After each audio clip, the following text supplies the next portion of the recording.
Naguma. Nagaadha akkam. Nagaa maaliif naa dawwalte?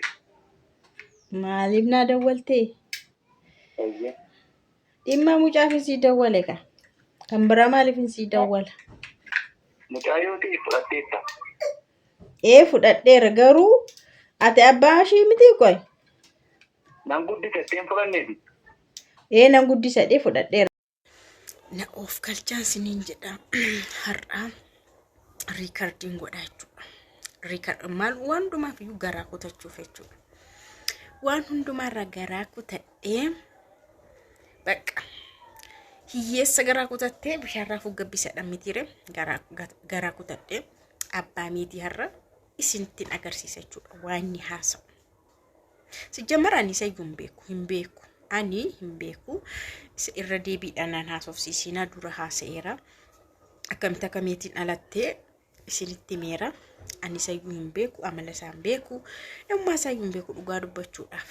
Garuu amma mucaanii jechuudha meetiin humna kiyyaa ol taanaanii bakka namni na gargaaru immoo na barbaachisa yaadaan illee waan hundumaatiin illee na barbaachisa waan ta'eef isatti yeroo darbe dawwallaanii waan inni naan jedhe isinitti meera. Har'as deebisee ittiin dawwala. Har'allee deebisee ittiin dawwalaa jechuudha. Innaa ajaa'iba dabara. Namni waan kamiyyuu caalaa of jaallata. Waan kam nama dhale isa dhale caala isa ashee caala of jaallata jechuudha. Bakka innaa waan isin ajaa'ibu ittiin bilbila. Dhagaa waan manni jedhu dhagaa jechuudha. Ani garuu abaarsa maaliitu na qaqqabe qoy. Indee abaarsa maaliiti kun? Ati yoo ta'e mucaa amala balleessiteetta. Ati anaafati maalirratti wal geenye kanaatti? Mucaa irratti wal geenya. Mucaan kan kee miti? Mucaa nan guddifadhattee fudhatteetta. Amalas baballeessite mucaa anaan nan deebiin.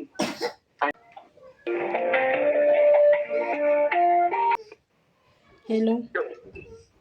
Hello. Halo. Akkami? Naguma. Nagaadha akkam. Nagaa maaliif naa dawwalte? Maaliif naa dawwaltee? Eeyyee. Dhimma mucaafin sii dawwale ka. Kan biraa maaliifin sii dawwala? Maalitti wal beeknaa anaafati? Na beeki hin jenne bara waa'ee mucaa keetiifin sii dawwale bara maarree na beeki sii hin jenne. Maaliif na sakachaqxaati naan dawwaliin silammata sinaan dawwaliin si wal isin beekna anaafati? Mucaan qabdu ati mucaa kee maaliif nan gargaartu ammoo mucaan humna kootti ol taate? Mucaa yoo ta'e fudhatteetta. Fudhadheera garuu ati abbaa ishii miti qoy. Nan guddifatteen fudhanneeti. Nan guddisadhee fudhadheera. Isheenis abbaa haadha ishii barbaannan haati haadha koo baruun barbaada waan jettee rakkistee fi fudhadheera. Amma garuu akka ani yaade hundisaayyuu hin taane. Mucaan baay'ee humna kooti ol taate. Maaf horii taati? Mucaadhaaf mala barbaadii nan badaa maaliin ta'a jechaa jirti jedhe malee maali dhawwa kan biraa maaliifin si caqacaqe?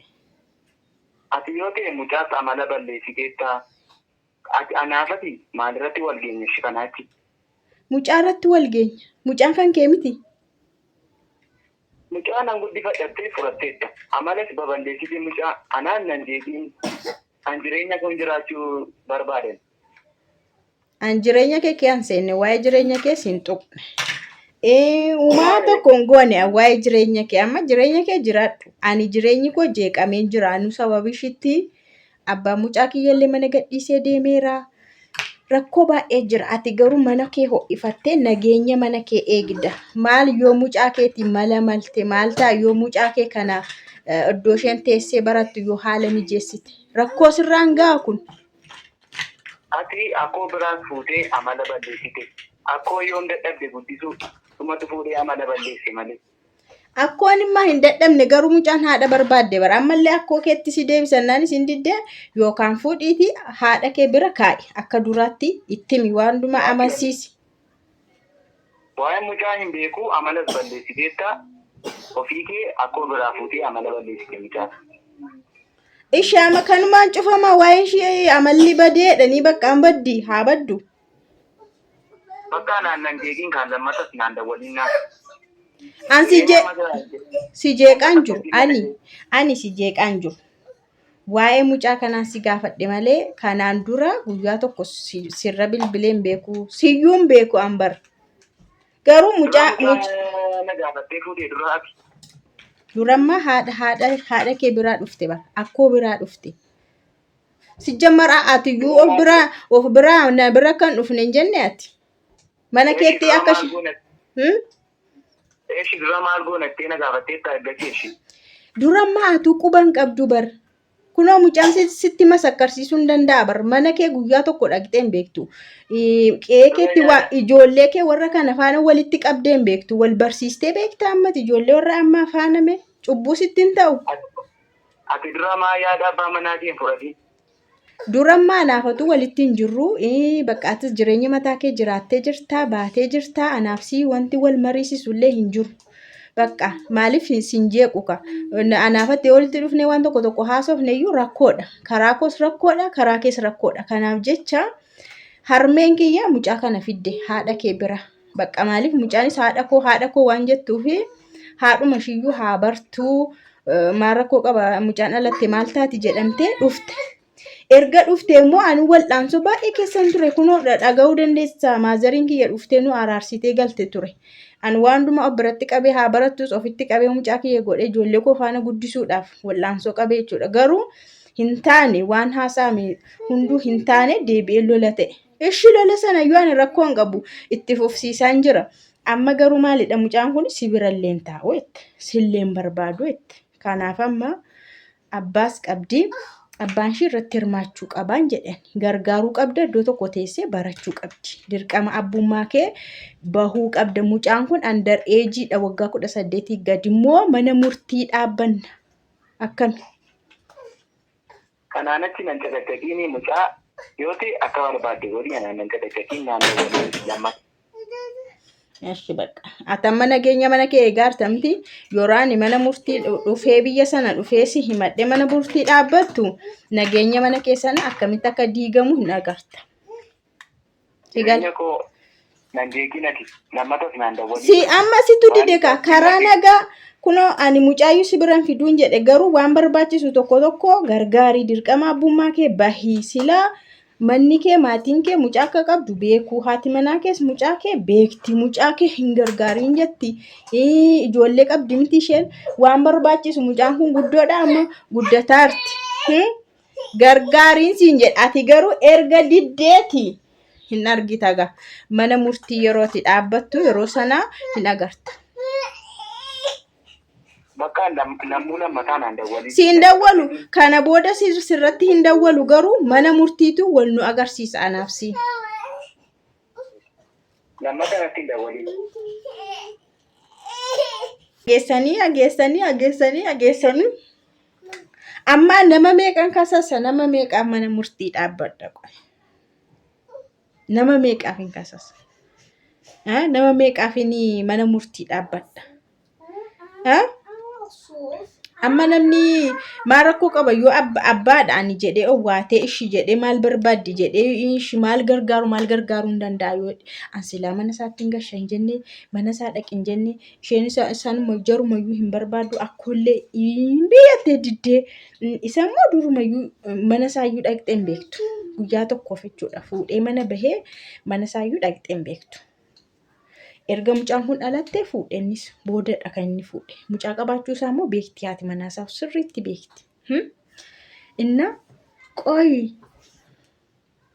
maali namni akkasii jira namni abbaan akkasii gooftaa nama beeknetti hin dawwale yookaan kun silkichi iyyuu isa miti laata garuummoo an abbaadha garuummoo maafuu teree akkoo biraa isuma dhamdi garuu annan shakki lakkoofsichuma onan shakki bara. Lakkoofsuma iyyuu har'a ganaan fudhee lakkoofsa yeroo itti dawwalu dheengaddan fudhadhe malee sijjamar lakkoofsaa iyyuu isaan fida. Maazarii kiyyatu gaafatee naaf fudhe. Maaliif beektu reeffa firaa sagal dhiqoo jedhan. Isheenillee isaaf akka garaa kutattu jechuudha. Mucaan kiyya meetiinillee isaaf akka garaa kutattu. Namummaa isaa abbummaa isaatiif akka garaa kutattu fida. ittani masheettille jechuudha.